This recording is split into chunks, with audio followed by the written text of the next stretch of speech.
Hello and welcome. I'm Charles Aite. The Institute of Fiscal Studies has described the performance of Ghana's public sector revenue as very poor compared with its peers in developing nations. This it says, is a major cause of the country's profuse borrowing, leading to the high level of indebtedness and debt service costs, despite receiving considerable amounts of debt relief under the Highly Indebted Poor Country initiative in the mid-2000s.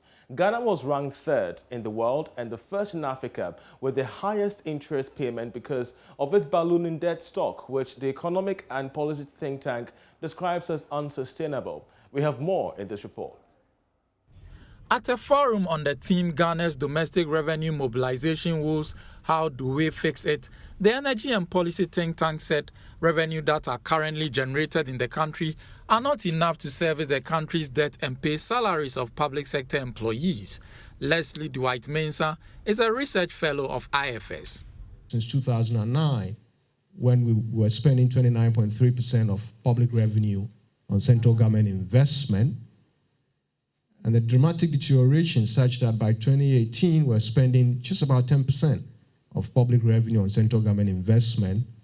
There has been an increase since then, including in 2020, driven by, election spending. But you see generally a declining trend in how much of the total public revenue mobilization goes into public investment. Mr. Mensah also expressed worry that the country's present economic growth rate does not match its revenue growth, a situation he described could stifle the economy in the medium to long term if a remedy is not found. Ghana's debt service revenue ratio is alarming and one of the highest in the world, reflecting the high cost of borrowing and low revenue mobilization. And because of these difficulties, government investment spending is falling, which will undermine the country's long-term economic growth and development. So what do we do? How do we deal with this debt problem, enhance public investment for accelerated growth? We ought to urgently address the revenue, expenditure, and extra budgetary issues that I highlighted. On expenditure, we have to make some very hard choices to realign public spending in favor of public investment by, one, cutting down the rate of growth of expenditure on public sector compensation. On the role of the extractive sector in Ghana's comparatively low public sector revenue mobilization, senior research fellow at IFS Dr. Said Boachi said the country was earning very minimal from both the oil and mining sectors compared to its peers on the African continent. In 2018, the nation received 7.32 billion cedis from the extractive sector. However, excluding third-party revenues, the government received 5.73 billion cedis. Of the 25 middle-income countries, Ghana is 23rd, higher than only 2 countries.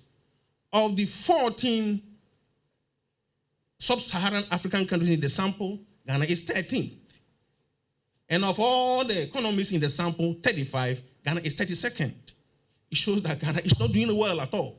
But let's consider the performance assessment of Government of Ghana's revenue from the extractive sector, and it will help us to answer the question, is the extractive sector the main source of total revenue gap between Ghana and its peers?